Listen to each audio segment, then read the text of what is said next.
Hey everybody, welcome back to another episode of the Shed Organics Show. My name is Jordan, and today we have another fabulous gentleman by the name of Brocc who is joining us.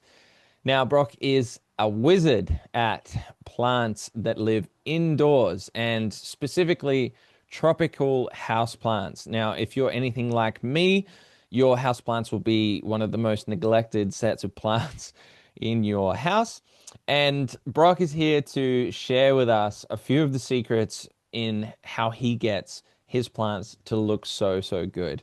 And please, as always, I'll be sharing some of the links for all of his work in the description below. So if you haven't come across him before, I highly encourage you to go and check out those links. Go and check out his Instagram and see what he is up to. But we cover all things about environment, pests, feeding, and then everything in between that you can think of. And genuinely, I really love this guy. I think he's a fantastic human being, just so happy and full of life. And I can't wait for you to hear this conversation. So without further ado, let's dive straight in. Here is Brocc, who is literally just a plant guy.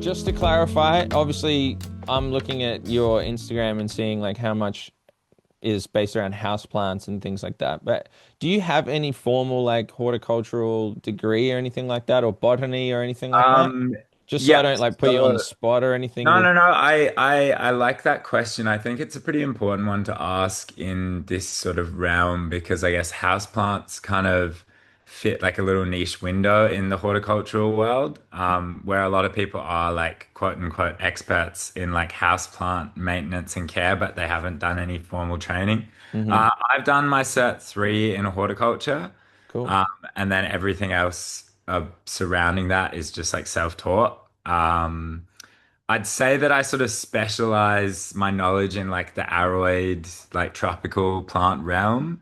But through my career, I've basically learnt a whole lot about trees, a lot about sort of your outdoor like garden plants through like gardening and just like helping out my grandma and stuff with roses, you know. Cool. And my dream is to do a botany degree Yeah, with wow. potentially like a PhD at the end. But Goodness me. That's a big commitment, it man. is, it's a huge commitment, and it's something that I think I couldn't squeeze into my life right now. Because I've talked to a few people who've done, Mm, thesis and PhD work, and it's draining, like mm. it'll take a lot out of you. And I Yeah. think the thing that's always scared me being in Perth, WA, is like we're not a tropical climate. Hmm. So I may end up kind of struggling to find something that I want to dive deeply into. Yeah. That's Um, also like, as you say, the horticultural botany, whatever, it's kind of got this set of information that you can learn about all these different plants and things, but it doesn't necessarily lead you down one specific path or another. You have to try and find that as a bit of a passion point or a yeah. research project or something like that, right? So you're kind of trying to look for, okay, where do I fit? But correct me if I'm wrong, it's pretty easy these days to find so much information online, whether or not you have to disseminate what's truth from falsehood, but like you could quite happily go along and learn the majority of your plant knowledge through experience and through Yeah, learning online, watching, listening, doing your own sort of study, right? I fully agree. And Yeah. I think I was actually uh against studying for maybe the first sort of 3 years that I was really into plants and like learning and just sucking everything in. But I eventually got to a point where I knew if I wanted to work in the industry, it'd be a lot easier for me to just get at least a certificate to Hmm. put on a resume. And it was true. Like it did make it a lot easier. But yeah, I think the only thing that I found was very valuable through studying horticulture was you get that practical element. I mean, some people do it online, which I think I understand, but I personally really enjoyed having like my tutors there to, Hmm. teach me how to prune properly, like in person and like doing it in front of me and stuff like grafting and we did like a little bit of tissue culture flasking and Wow. I think that kind of stuff you kind of want someone to be there to watch you do it and also to show you how to do it. It's a whole different, like, I think one person I look up to is Gary V. He talks about, he says you can't read about push-ups, and Yeah. it's very similar in the same sort of the same elk, where you kind of, yes, you can see how someone's trimmed it online Yeah. or something, but unless you're actually there doing it and feeling Mm, how it feels, and okay, what happens if I accidentally get it wrong or cut it wrong? Can I just fix it up? Or all of these different questions that you want to exactly. ask based on what you've just done and the feedback you want. So really interesting. And obviously, like, I've, stalked your Instagram, as I've told you, and I love that you're into tropical plants. And as you mentioned, in Perth, right, it's not a hugely tropical kind of No, environment for you, right? no.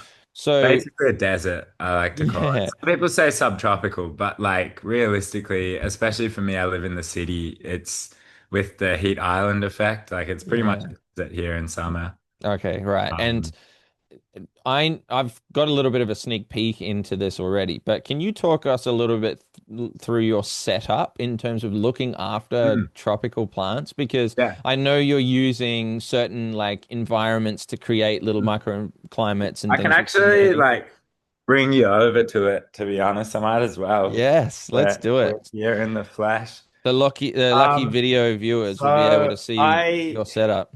it's going to be a little bit hard. Let me just expand my camera so I can see what I'm showing you.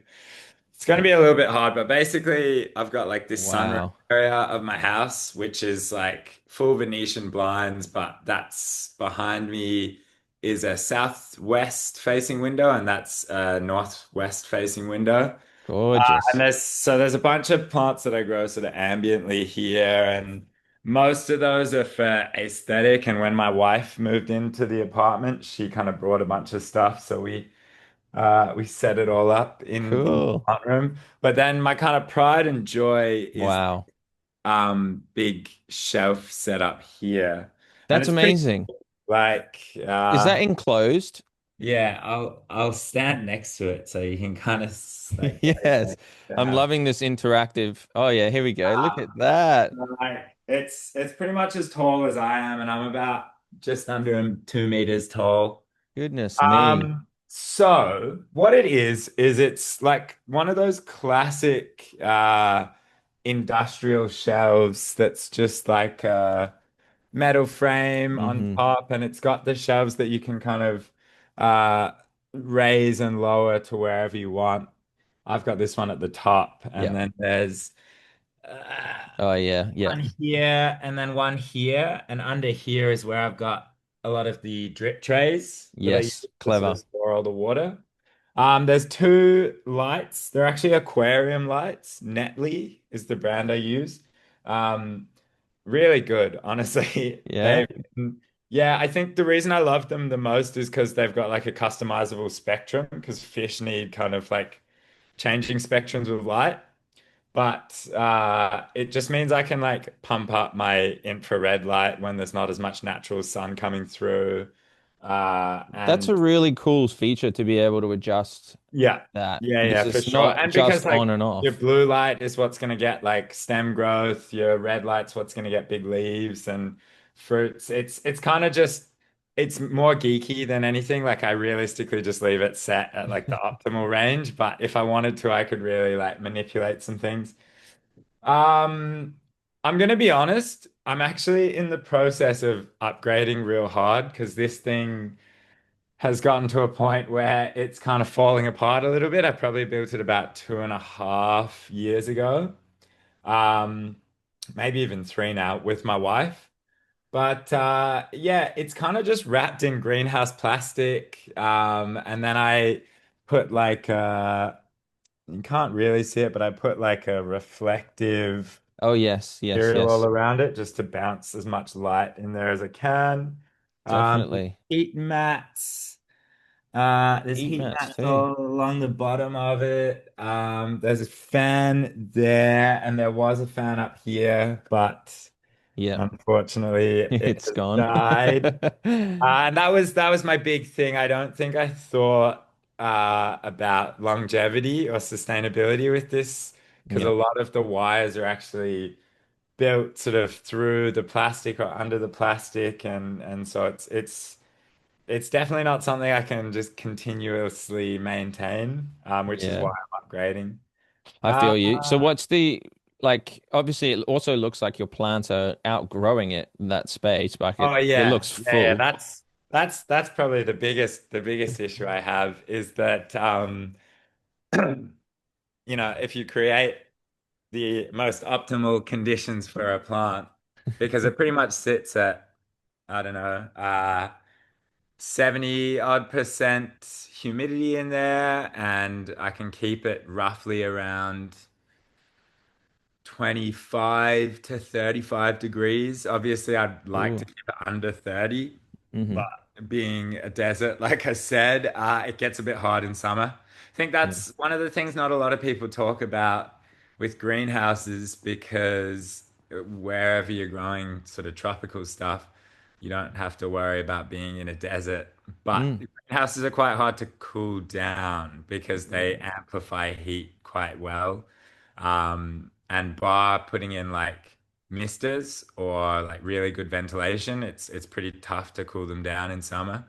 And obviously, I'm not gonna put misters in there because of the grow lights and everything. Yeah. Uh, That's difficult, man. so yeah, I've been in a constant battle of the plants grow really big, which is what I want, that's why I Mm. did it. But then they kind of outgrow themselves and everything ends up competing.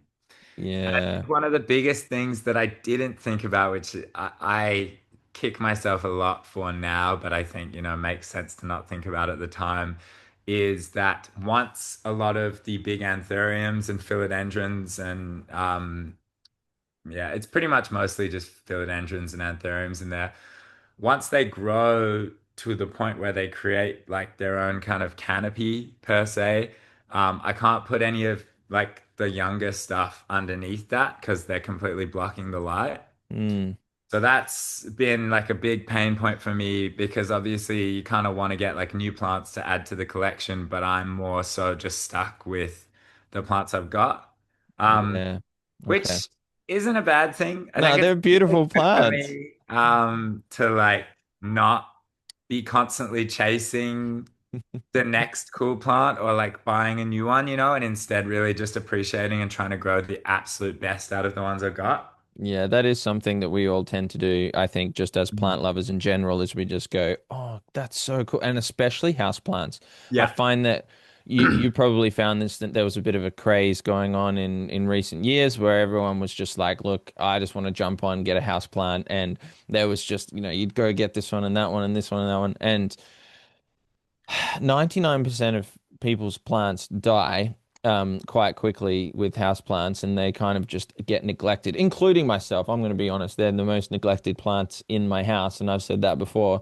I go outside and I put the most care and attention into the garden and everything outside and go really hard with all of that, and then I wander inside and walk straight past the wilting peace lily or the whatever it is, you know what I mean? So I fully it's know what you mean, dude. it's one of those things. But how tell me how like somebody might look after or at least try and have some of these cool plants that you have without going to the extent of Mm. having some sort of humidity control, temperature control, environmental, supplemental I light, blah blah blah. think the biggest thing is always going to be light. And it's what I tell people a lot when they're getting into houseplants is like, get to know your windows in your house, like figure out the orientation. If you've got north facing windows in Australia, like Southern Hemisphere, you're like winning. Hmm. Um, But, if you're only stuck with like south facing windows, you might have to sort of face the music and accept that you might not be able to grow cool plants without supplemental lighting. Hmm. Because at the end of the day, I think humidity is great for supporting those big leaves. I like to simplify plants into they're actually just all giant straws. And the concept is the higher the humidity, the more moisture stays in the leaves and allows them to support those big leaves as opposed to going straight through them up into the ethos. I like that. Um, yeah, and that's kind of how I like simplify tropical plants for people. But so if you want giant leaves, you want the humidity, but you can get pretty big leaves just with like decent fertilizer routine, really optimal sunlight, and obviously keeping up with your water. I think those sort of three are the most important, and then temperature and humidity. Like, I think we all know by now that when it gets cold, your tropical stuff's gonna like Hmm. struggle.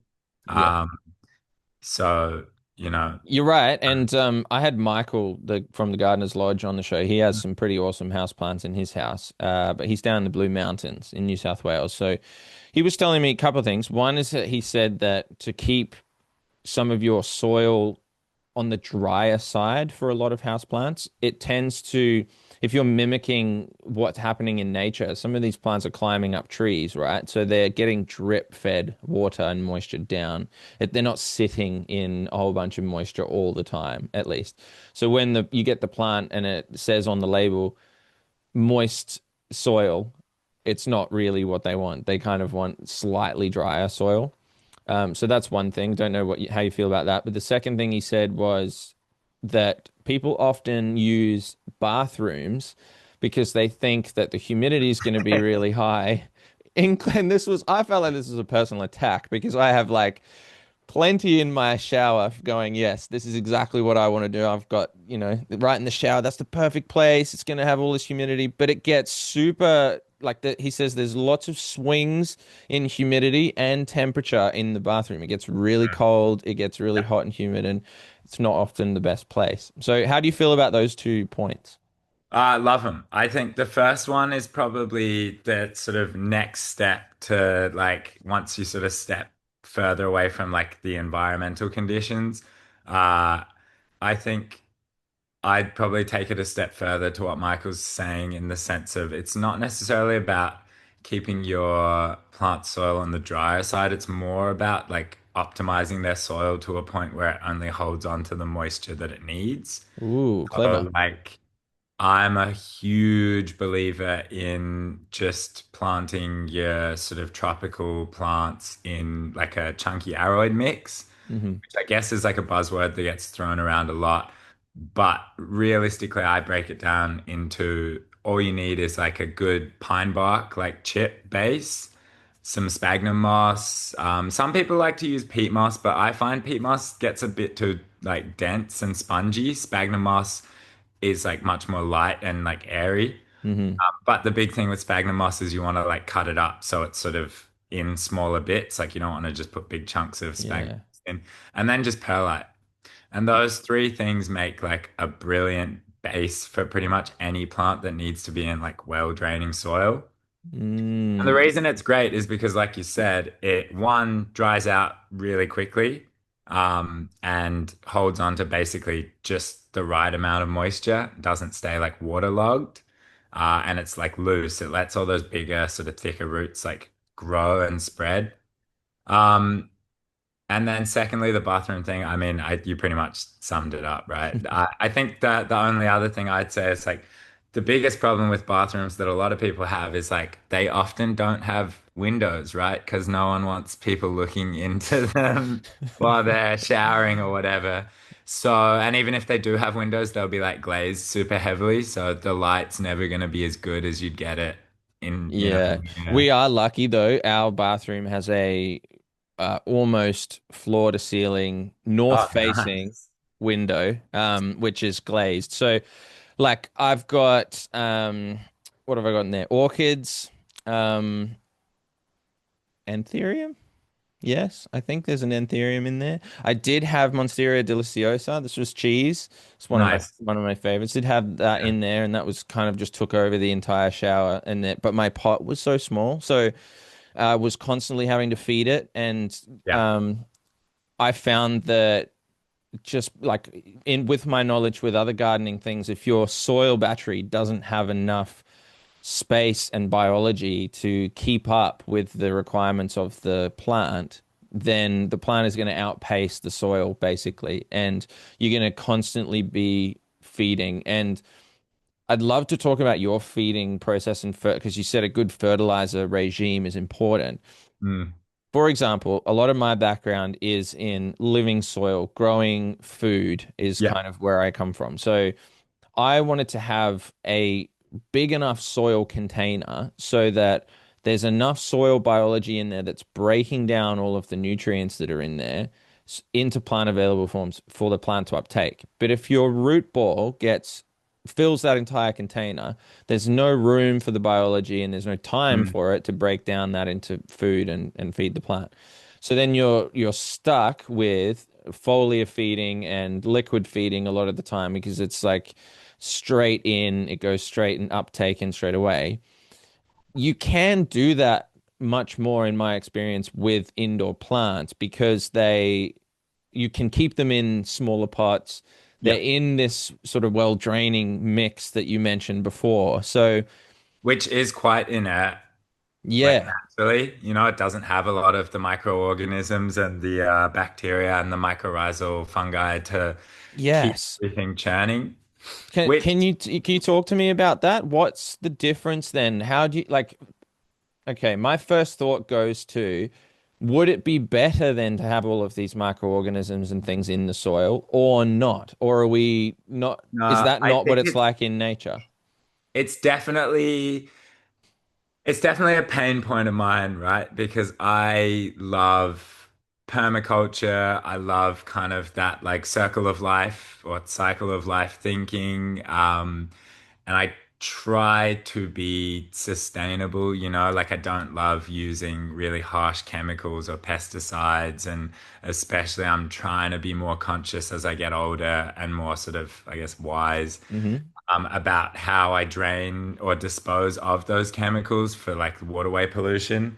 Um, but I think the biggest thing for me has always been um, if I'm trying to grow the plants to like a level that I want them to grow to, you kind of have to sacrifice a little bit of that uh, microorganic ecosystem because I just don't think I'd be able to get the same results with my plants if I had them planted in like a more organic mix. I agree. Um, I agree. And I was speaking to somebody at a garden festival who produces some sort of succulents, and then they had some other, cactuses and various other things like this. And they were talking about how they said, oh, like we had a bit of a problem with some slugs recently. And I said, oh, well, what do you do for the slug like problem? And then they just said, oh, this chemical and stuff like that. And then I was like, oh, okay, do you like obviously they're not being eaten, so yeah, like it's not too bad because you don't have to worry about that kind of stuff. And they said, yeah, it gets the best results. Like we get the best out of it. And if you are growing for a specific outcome in mind, then you're right. You can really target it with certain feeding.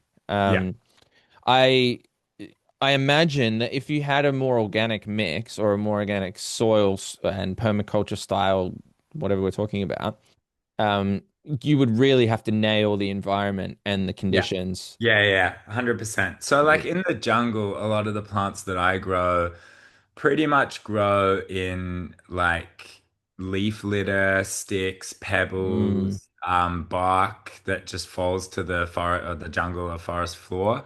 yeah. And then, as you said before, once they get sort of out above that, they're clinging to like the mosses and the bark of trees anyways, and just striving to get up to that canopy.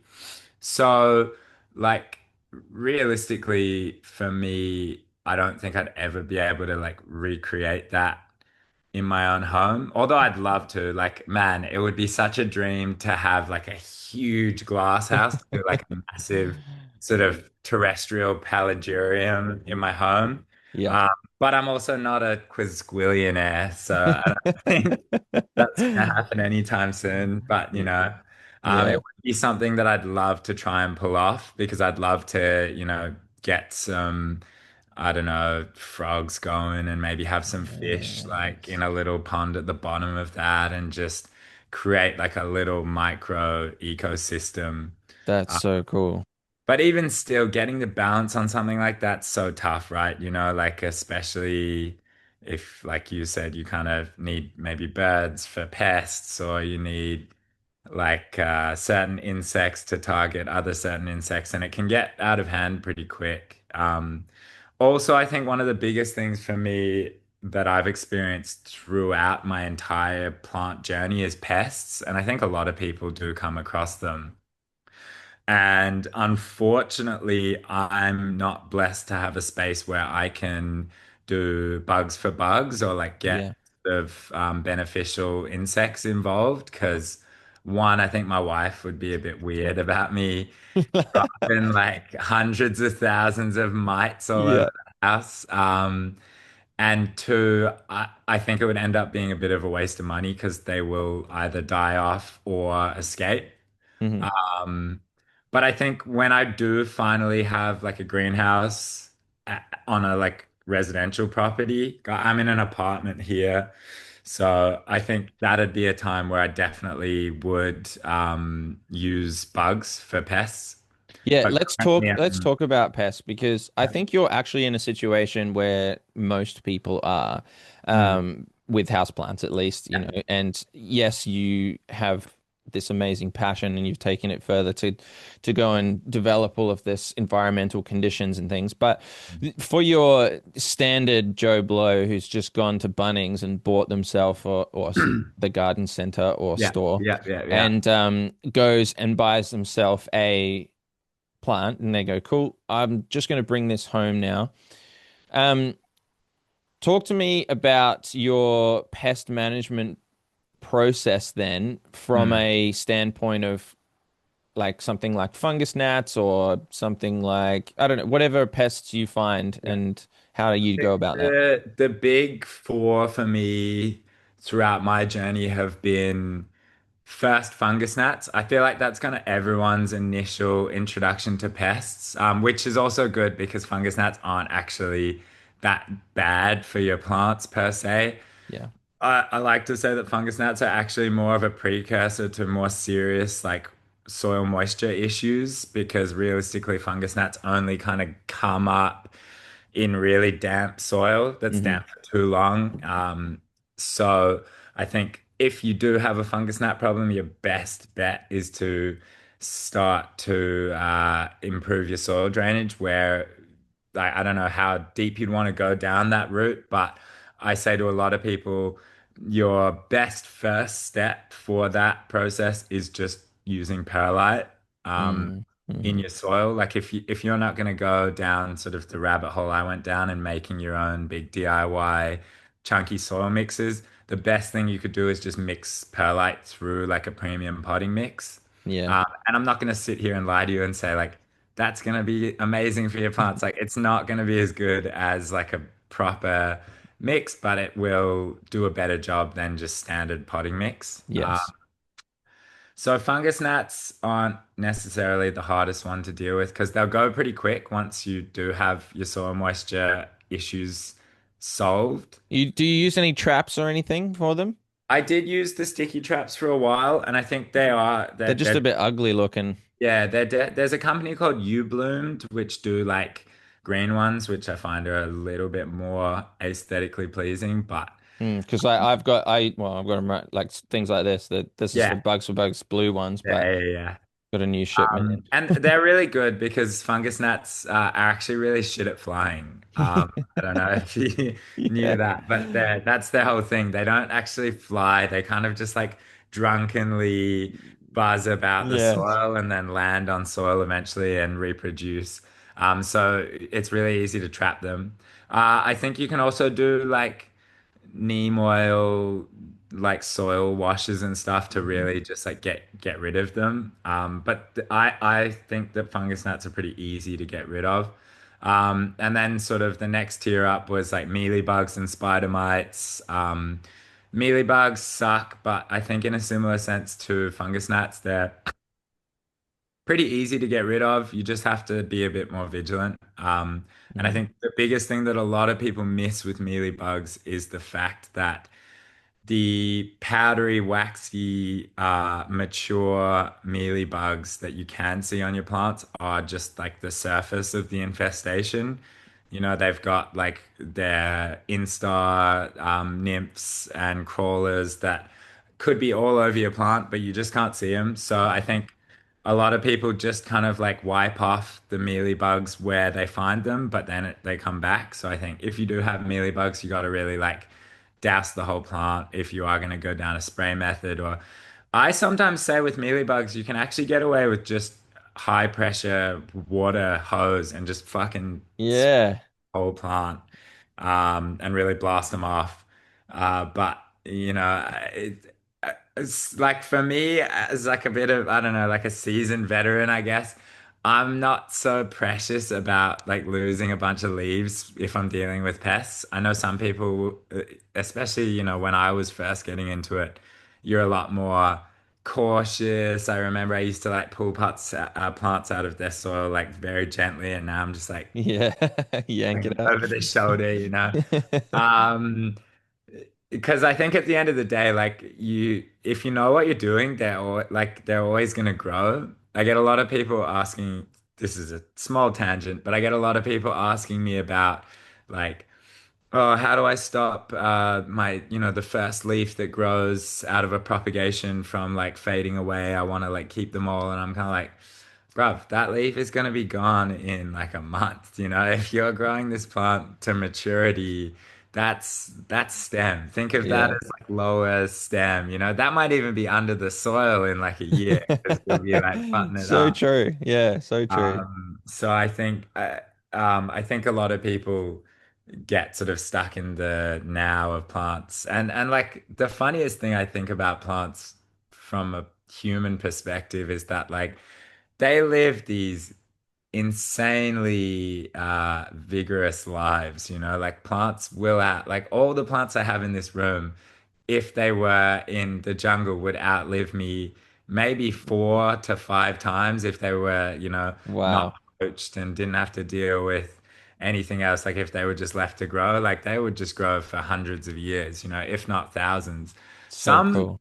some like they don't really even know because we haven't had the technology around for long enough to know how long these philodendrons could just keep growing for, you know? Like it could Yeah. be hundreds, if not thousands of years. So I think that's pretty interesting. It Anyway, is. It is. back to pests. Then you've got spider mites. That's where things start to get really challenging, I think, because spider mites are tough. They're pretty hardy.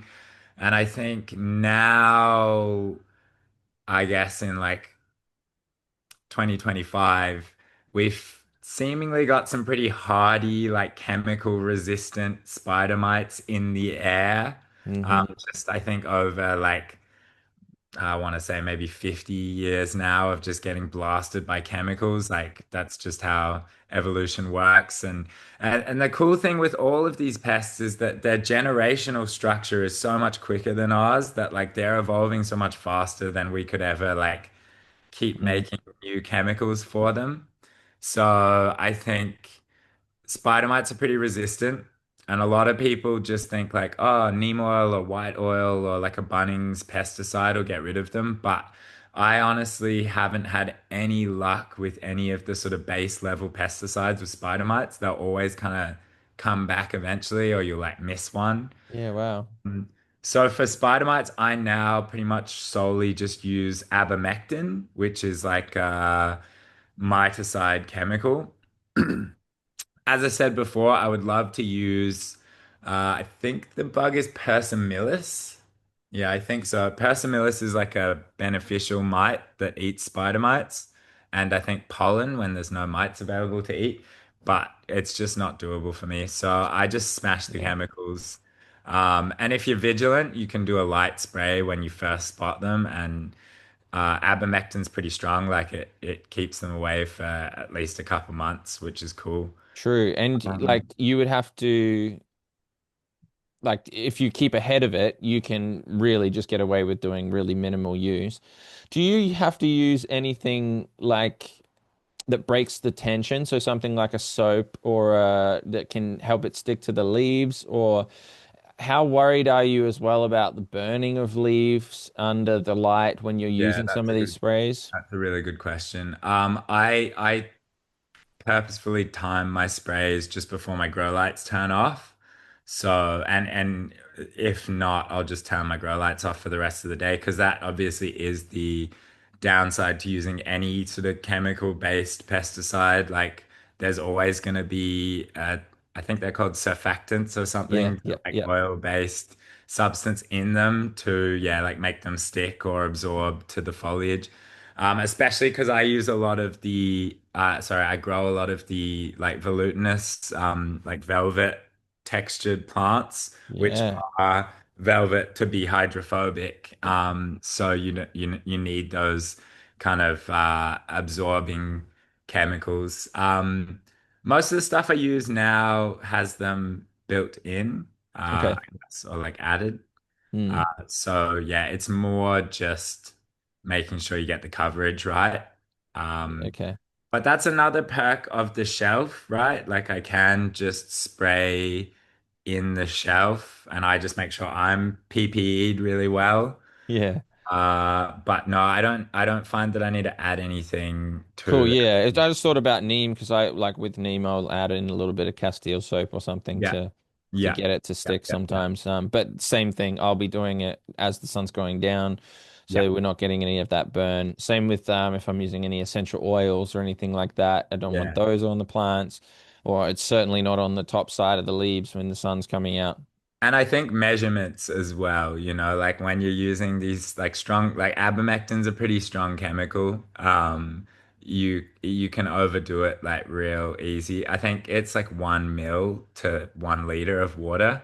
Goodness. It's Uh, not much. I totally agree with that point because like I used to pour fertilizers and, pest sprays like I was, your best friend's bar yeah. person, just free pouring shots. Like I was Yeah. just like, yeah, the more the merrier, just Exactly, douse this right? You up. think like, oh, use a stronger and it'll definitely get rid of the pest, but it's like, nah, it's gonna cause chemical burns.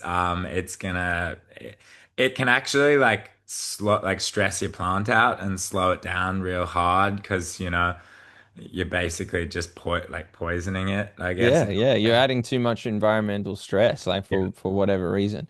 yeah. Um, okay, was there any? You said there was four, so we Yeah, got so to the final. last What's the one last one? is the bane of my existence, and that's thrips.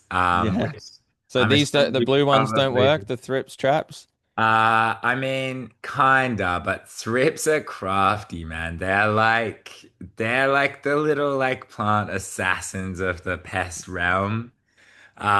One, because they can fly, but two, I just honestly like I haven't researched thrips, right? I haven't done like, I don't work in a lab, but I reckon these things are smart, man. I reckon they um, I personally think that if you try to use just sprays to get rid of thrips, that they will sense the spray is like bad for them and they'll like go and hang out off the plants and like wait until the plants are like good to eat again Wow. and then come back.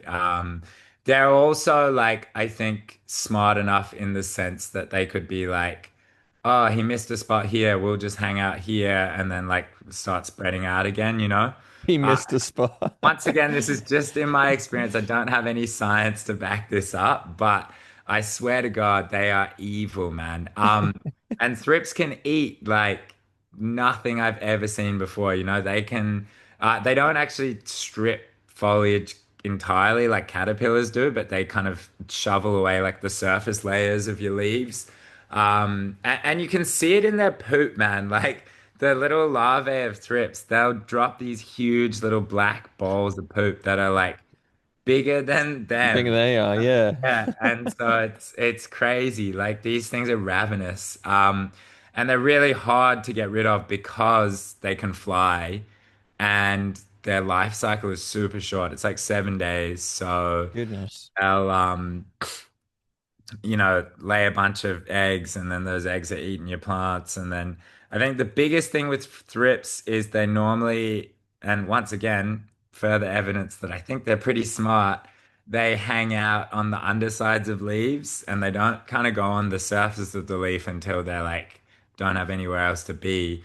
So normally your plants are kind of looking good until it's like really bad, and then you check the undersides and they've already stripped the entire underside, and it becomes this like mottled, rusted, like brown kind of Yeah. shade. Um, so for thrips, I actually use imidacloprid, which goes under the commercial name Bug Killer from Rich Oh, Grow. yes, seen that one. Yeah. But the problem, like bug killer, does have a bit of like a negative stigma behind it because it is pretty like bad for Okay. the surrounding environment. So I only use it indoors. Any water that I kind of have from it, I try to recycle. I'll talk a little bit about my sort of water recycling later, but I am trying to be really cautious of not just like dumping that water down the drain because it is pretty bad. And the other thing I say to anyone who's thinking of using bug killer is you like probably shouldn't use it outside. I think outside, I'm a big believer in if you've got a pest problem, grow more flowering plants. If you've got, a water problem, like use better drainage or use mulch, like I think when I am gardening outdoors, I try to keep everything as organic as possible. Cool. Uh, I like that thought because inside you're almost playing God by setting up the environment that's it's not meant for. So you're kind of constantly in these little battles, and you're right. It's like if you got it outside, you may as well let it work for you, not yeah. like try and work against it. 100%.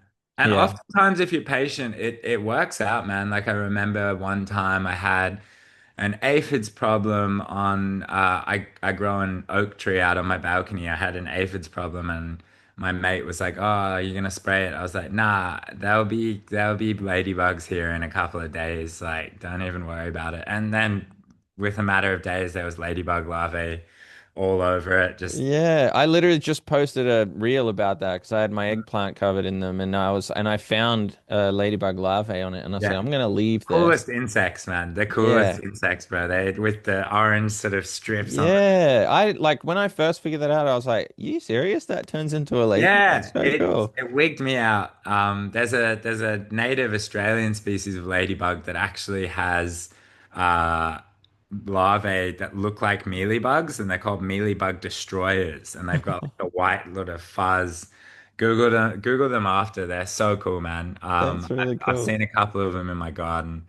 And those guys are like they will eat mealybugs, dude. They're Yes. if you Yeah. ever wanted an example of like the perfect natural juxtaposition, it's ladybugs because they are these like beautiful, often portrayed as like really cute and like loving insects in like animations and stuff. But bro, those things are killers, man. Like they will go and just eat like hundreds of mealybugs or aphids and just they just chow on them, dude. They're just like, nom, nom, nom.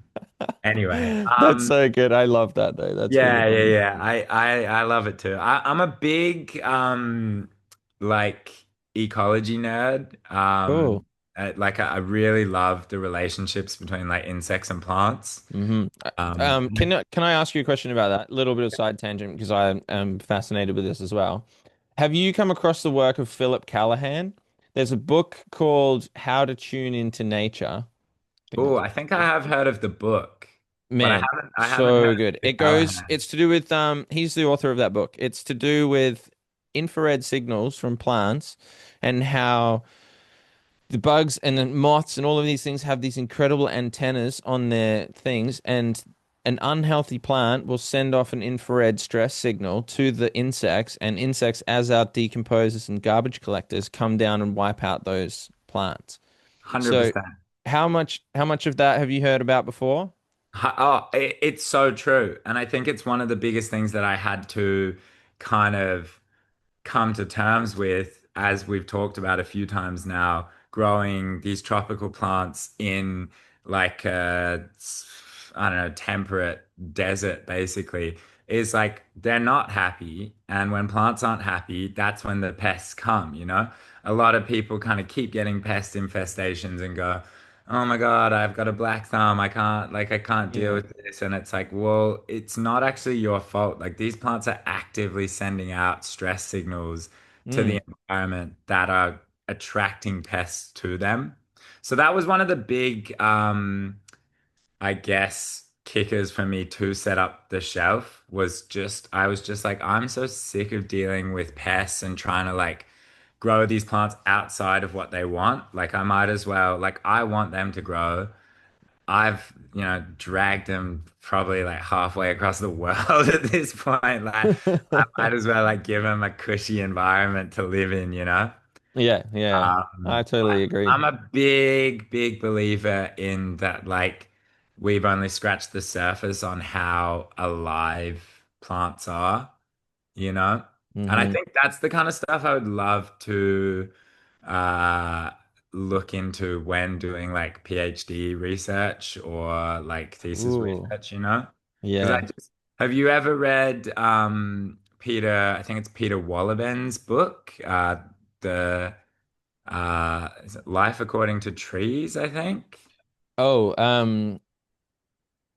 maybe not life according to trees, but something about how the trees are all interconnected underneath each other and how they then can Yeah, communicate to each other. The yeah, yeah, Secret yeah. Life of Trees? The Maybe that's what. Secret Life of Trees. Maybe that's one The I've read. hidden, the Hidden. hidden life of trees. Oh, we're there. We're Yeah, there. Yeah. yeah, yeah. I have read So that I've book. read both of his books, Peter Wohlleben, and yeah, it's that kind of thing. It's like he's the one who actually inspired me to think about plants with that, um, like a day for me is like a second for a house plant. You know what I mean? Like a week for me is like a day for a house plant. A month for me is like a Mm. day. They're on plant time, Yeah, aren't they? yeah, exactly. You know? So Yeah. a lot of people get stressed about like little kinks, like brown leaves or yellow leaves, and I'm just like, oh, like it's all right. Like it'll come back, it'll grow, like it'll change, it's just living. Yeah. Very true. Um, Can I touch on um a lot of the plants that you grow are climbing plants, yeah, and I've used various different things in my time to train plants up, Monstera, um, and well, so many different ones really. But um, what are you using for your moss poles? Because they are moss poles that you're using, right? yeah, yeah. How do you create them? Are they homemade? And what considerations should people be thinking of? Because a lot of people will just get the plant and they'll just let it hang. And it's like, well, these plants are meant to go up. Yeah. How much does that matter?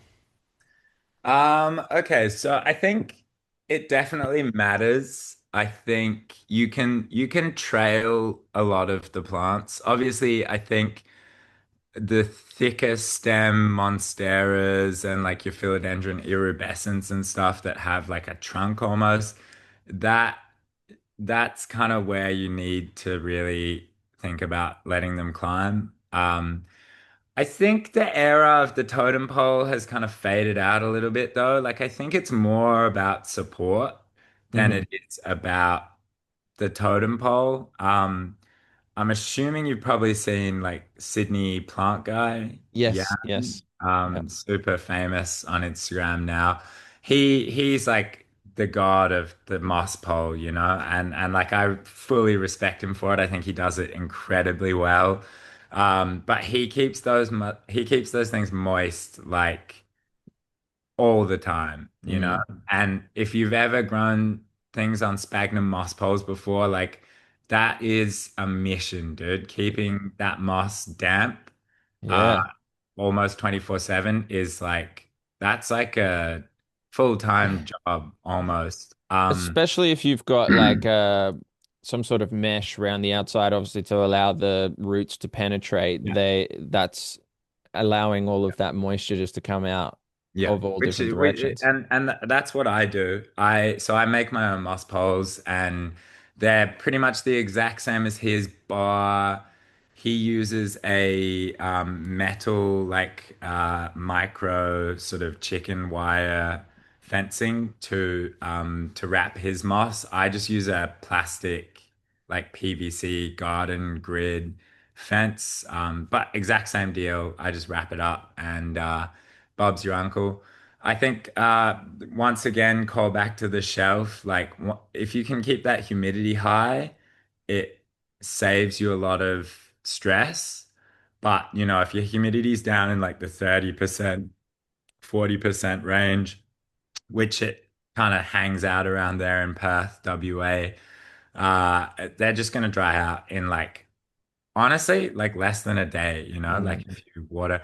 And then you're kind of dealing with the balance of do I wet my totem pole, but then the water's obviously going to go down to the roots. So then I'm watering my plant every like couple days, which isn't good for the plant at all, like no matter what anyone tells you. So I think um Jan's got like Jan, I think it's Jan, sorry. Yeah, yeah. Um his whole thing is like I'll plant my plants in really small pots at the bottom of the totem pole, and then his big focus is actually getting that root system to grow into the totem pole, which is also my big focus. Like that's what I want to do. But I think yeah, it's definitely one of those things where you do have to be like watering the totem pole every 2 to 3 days. How do Uh, you feel about like a drip system that goes down through there? I've yeah, used like these, you can get the water bottle and then you yeah, just yeah, sort of yeah. put The a thing in it. drippers. Yeah, Personally, I've never done it, but I'm about to start doing it in my new shelf. That's going to be my sort of like upgraded watering system. cool. Got to kind of show you, but hey, actually originally tried to put drippers into the shelf. Um, I don't know if you can see them all sort of along the back. And there's a little PVC Oh, pipe yes. Yes, or sort of yes. poly pipe back there. But I didn't think about gravity at all. I bought this like $200 like garden feature pump and put the reservoir of water at the bottom of the shelf to sort of keep it out of the way. But then realized I had to push water up Up. about 2.5 meters to get to the top to then drip down, which, yeah, water gets pretty heavy after you're like trying to push it that far. Yeah, with the little Oh water yeah, feature pump. that was a bust. That was a bust. And it sucks because I rigged all of the poly pipe through the shelf under all the plastic wrap. So I Didn't couldn't just go and actually move it. go, yeah, I couldn't go back and like change where the reservoir was without like taking it all apart. And I just gave up. I gave up on having an automated watering system, which that's always the dream, but one day we'll get there. Yeah. Well, So one thing at a time. yeah, in the new shelf, I'll give you a quick tease. I basically Is that it bought, there? Wow. yeah, so I bought two of these big sort of steel shelves, and they're way nicer. They're Uh, gorgeous, man. they've just got glass and sort of magnet doors, and I'm in the process of like rigging them up completely to be the next generation of shelf. And there's a few steps I put in place to make them a little more sustainable, longevity oriented than the original one, but it's just been a labor of love because I'm so busy with my full-time job that and just like life, right? Yeah.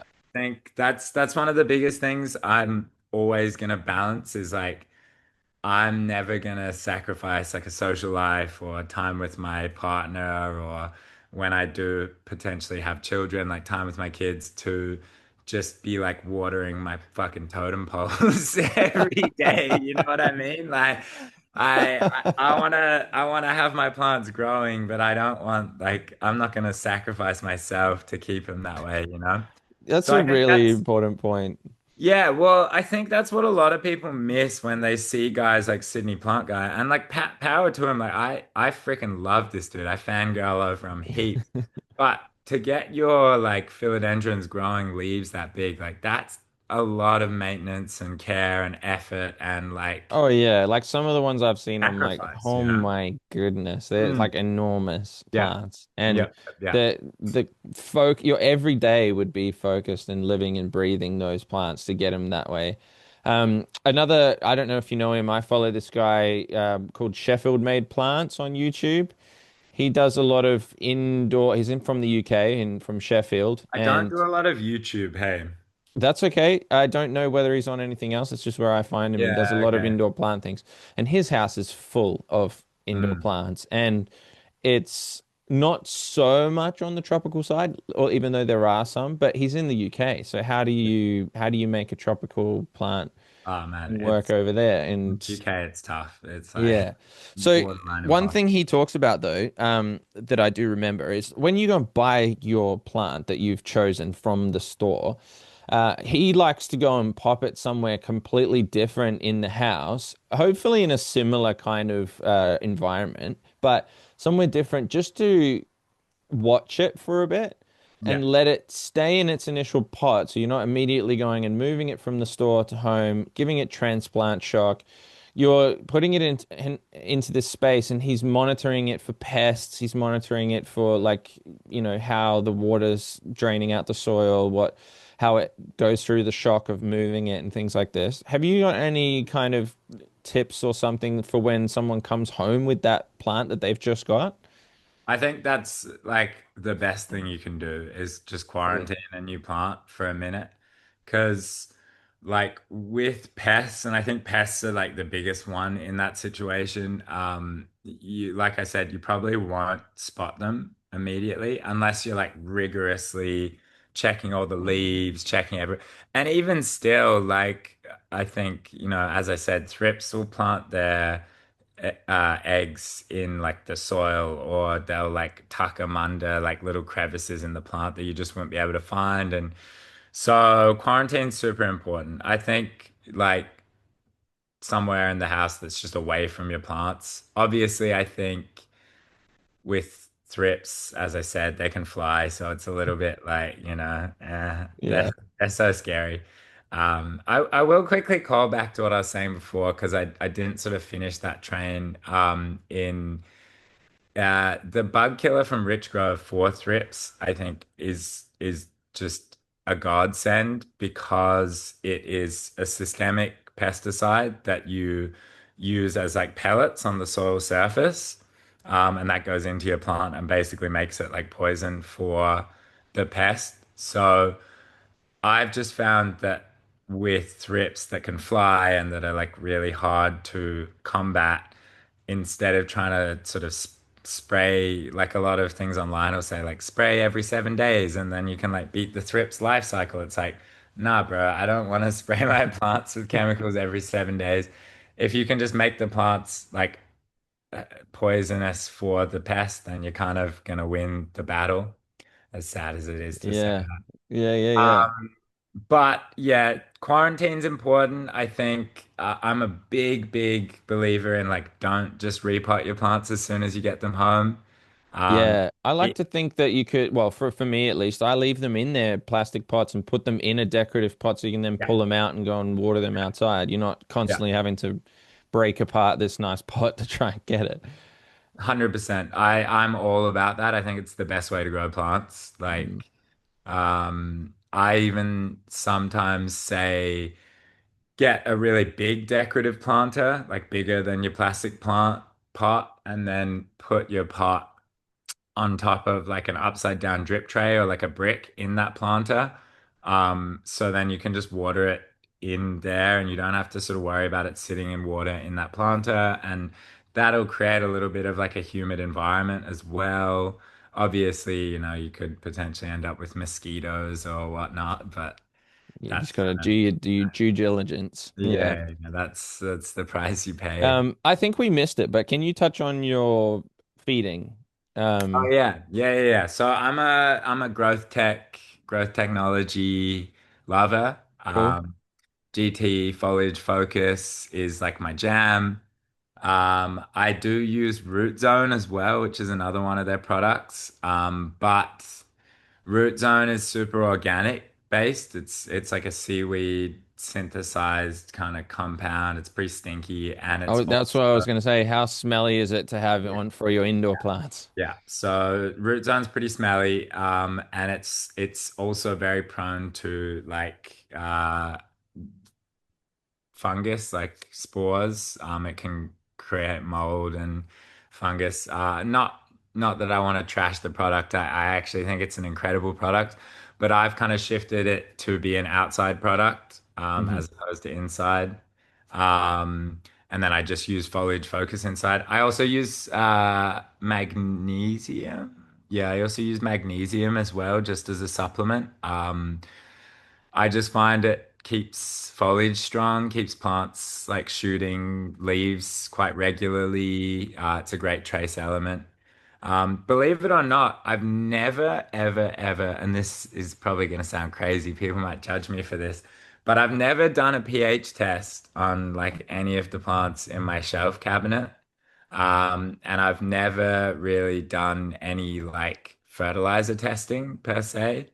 Um, Well, if you're having a medium that's fairly like of devoid of any kind yeah, of nutrients, then it's whatever you're sort of adding in. yeah, And if you're going through experience and watching the plants, then you're kind of understanding how healthy they are and not. yeah, Like, I know that the most ideal soil pH is 6.4, same as our microbiome in our gut needs to be 6.4, and the plant needs to be 6.4. But does that mean that I go and test myself and the plants in the soil?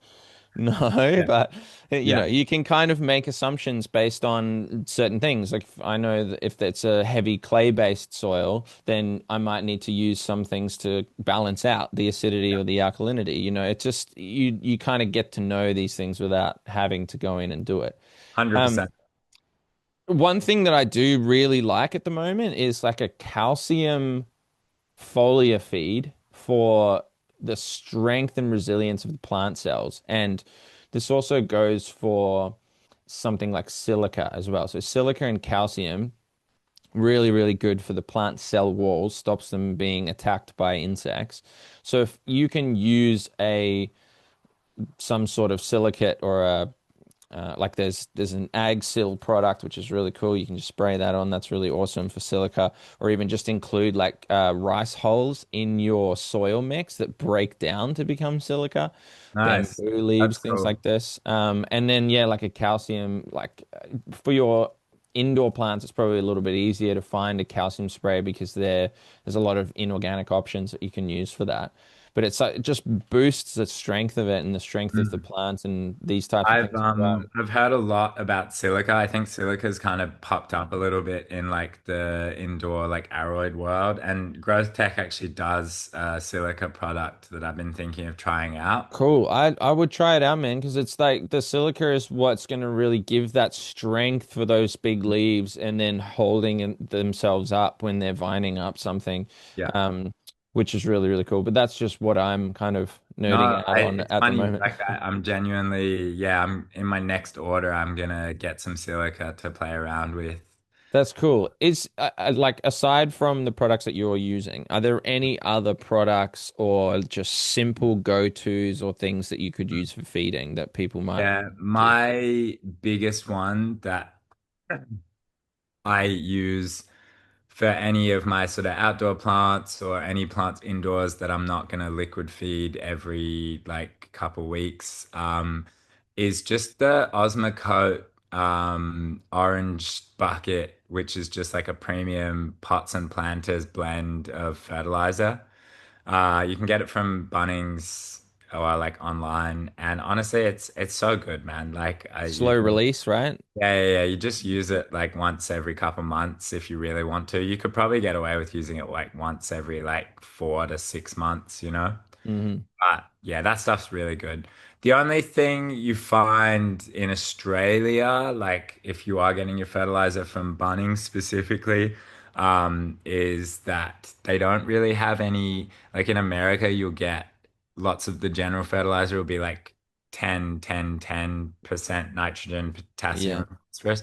Whereas here, our phosphorus levels are always going to be like a little bit lower, which honestly, I've never ever looked at my plants and been like, oh, I need to get like a phosphorus supplement to like keep it balanced. Yeah. And phosphorus, if I'm not mistaken, is like cell strength Yes. It's all and about the stem strength. growth Yeah. Yeah. and like auxiliary bud shooting and stuff. And so I've never thought like, oh, I need more of that, you know? Yeah, Uh, you're right. And like it's more, it would be more of a problem in mixes that don't have any of the biology in there because a lot of the biology in the soil is then going and freeing up some of that phosphorus, mm, making it plant available and that kind of thing. How do you diagnose plant problems? mm, So let's move away from pests maybe because pests are relatively simple. You can kind of yeah. inspect. Um, but in terms of nutrients and how much of that do you actually do? Yeah. And when you're looking at it, what sort of things are you looking for? So I think like I'll probably stick to MPK and I'll like dabble a little bit in micronutrients, but nitrogen's super easy. I find like if your leaves are stagnating in like like realistically plants should be putting out a bigger leaf than the last one almost every time until they're like trees and then everything kind of stabilizes a little bit. But you know, if you're growing veggies, especially, and you're growing like big leafy greens, and your leaves aren't progressing in size every single time it puts out a new shoot or whatever, then you're probably lacking in nitrogen. And then like a couple of other things there, like if you see your leaves are like pale or Mm. like looking just not as Just yellowing and lackluster, stuff, yeah, and yeah, then it's like probably nitrogen. Um, Potassium, I think. Potassium's mostly for like the early stages of growth, I really think. And then obviously like if you're growing fruits and flowers, fruits, yeah. like potassium's important. But yeah, I don't think there's anything that I would be like actively looking for potassium. And phosphorus, like we said, I think phosphorus is like a defensive element and also just like new growth shoots. I think phosphorus you could probably diagnose in the same way you diagnose nitrogen, like with a similar kind of perspective. But like as I said before, if you're noticing your nitrogen's low, you're pretty good to just do a balanced fertilizer. And like unless you're like a farmer and you really have to like know what you're doing or you're growing like I don't know cannabis or something that really needs like a strict structure of when it's fed and what it's fed. I think you could pretty much always just go for like a balanced option.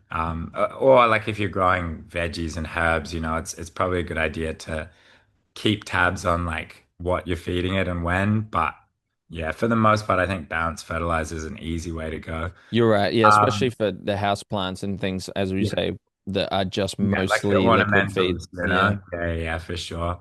Micronutrients, I think one of the biggest ones would be like your magnesium or your iron. And that'll normally show up in like an intraveinal chlorosis kind of vibe, Yeah. which is just yellowing between the leaf veins.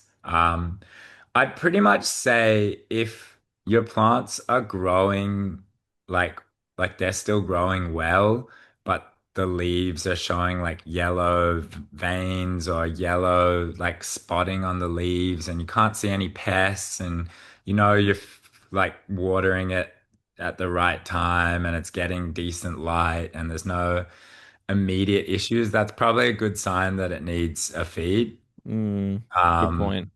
you know, because I think another thing that is important to think about from like the plant perspective is where the yellow leaves are. Now that it's hitting winter, a lot of plants will start to sort of like ditch the lower Like foliage like and it'll just, senescence and stuff. Yeah. yeah, exactly. Senescence, just a natural part of like the plant's life cycle. But if you're getting yellow leaves towards the top where like the new growth is forming, then it's like, well, that isn't really Yeah. natural or That's normal. usually nitrogen, right, for the top Yeah. new growth, and then can be other problems further down lower. Yeah. Yeah, I think Um, it's all about sort of how the plant uses certain nutrients. and the transportability as well, Yeah, like I the gotta how be quickly. honest. I don't know 100% off the top of my head. No, Um, that's all good. This is a big part of what I'm really trying to dive into more at the moment is figuring out the utilization of certain minerals, what overdoing certain minerals can do. So, like for example, overdoing nitrogen in the soil can lock out certain minerals, and these types of things. Where I'm trying to learn that, but it's cool to understand it for the difference between vegetable gardening and farming, as you mentioned, and then having something that's not edible and it's indoors and it's being liquid fed pretty much all of its nutrients in a liquid format.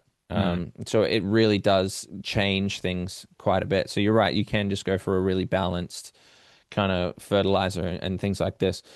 Um, Man, before we wrap up, do you have anything that you kind of wanted to touch on that you think people might like a common misconception or a common issues or problems or questions that you get quite regularly that you don't think that we've touched on in terms of houseplants? No, honestly, I think we've covered like a really nice spectrum of topics regarding houseplants and like what I do. Amazing. Um, Amazing, amazing. Can you point to people where to find you and yeah, what's coming up for you and apart from these fancy new cabinets that yeah, they yeah. might be I can. trademarked. They might be selling some of Brock's awesome cabinets. That would be a dream. Hey, selling like cool little greenhouse shelves. That'd be awesome. So biggest thing for me is I would love people to check out what I do for a living, which is I work for a company called Plant with Willow. I was talking to you about it before. We I'll throw basically the links in the build, description. yeah, little sensors that you where's the logo? I'll do a little Nice. Can yeah. give me a 30-second rundown on what it is. So basically, little sensors you stick in your houseplants at home, connects to an app on your phone, tells you when your plants need water, if they're getting enough sunlight or not enough sunlight, um, if it's too hot or too cold, if the humidity is too high or too low. And also, there's a bunch of like guides and like articles and videos on the app that'll kind of help you out with a lot of the stuff we've kind of talked about today. And that you can talk to me through like we've got a subscription model where if you pay for I think it's like $4.50 a month, you can kind of talk to me once a month about sort of any plant problems, Awesome. like the Bargain. horticulturist in residence. Yeah, I think it's pretty good as far as like subscription prices go.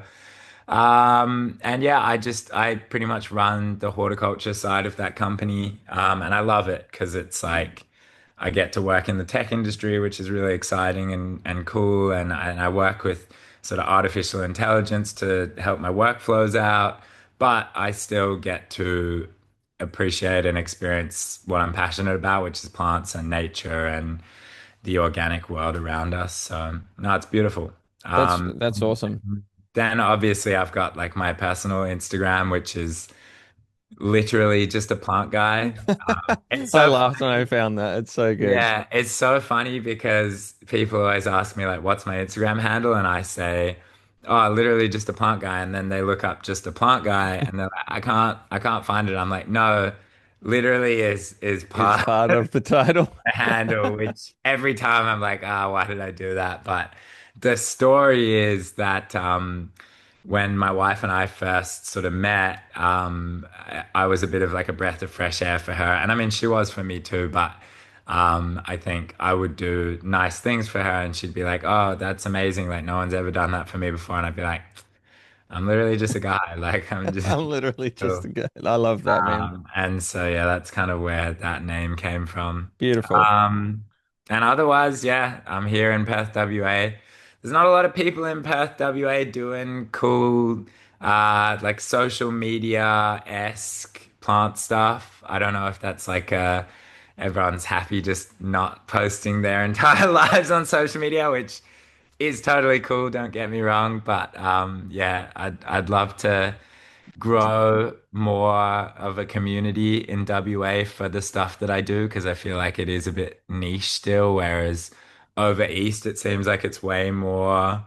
It's probably easier to grow plants over here, Yeah, like I you were mean saying. it is. Yeah, it is. It is. I bet it's like 60% humidity over there right now for you. Just chill. Yes, it Like, is. Just chilling very nicely. I mean, it is a bit cold. I'm in the jumper, but it is, yeah, we're very yeah, blessed. it's finally cooled down over here, man. It only probably a couple weeks ago started dropping down to sort of your tens at night, but Yeah, wow. So that crazy. makes life difficult for a tropical plant, man. But anyway. Yeah, well, yeah, I got my shelf, so like I everything's pretty cushy still in there, but yeah.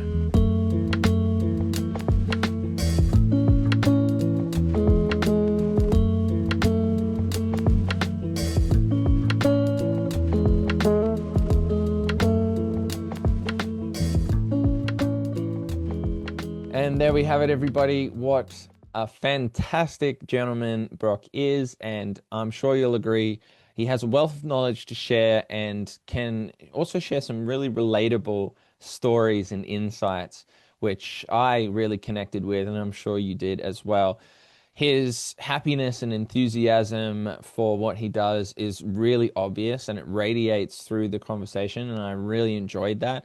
And it gives me a lot of energy to talk to such positive individuals like Brocc. So please go and check out his links. They are all in the description below, including the link to the amazing plant moisture meter that you can find as well that Brocc works for. So all of that will be in the description. Go check it out. Wonderful product, wonderful human being, and I highly encourage you to follow along with his journey exactly like I will be doing.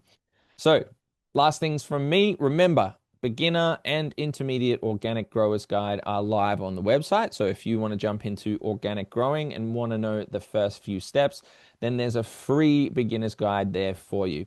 And if you're ready to level up and go to the intermediate stage and want something a little bit more in depth, well, actually, quite a lot more in depth, then you can level up for a very small price and get that intermediate growers guide. I put a lot of effort and energy into putting that together and sharing as many of my tips and tricks as I could. So hopefully that is one that you can go and grab yourself as well. Remember, finally, please, if you can, give this show a rating or drop a comment. It seriously helps us spread this to more people around the world and help inspire and empower more people to get into the garden and enjoy nature and what it can offer us. So that would be a huge favor you could do for me if you enjoyed the episode. Otherwise, I very much look forward to seeing you on the next episode. Bye for now.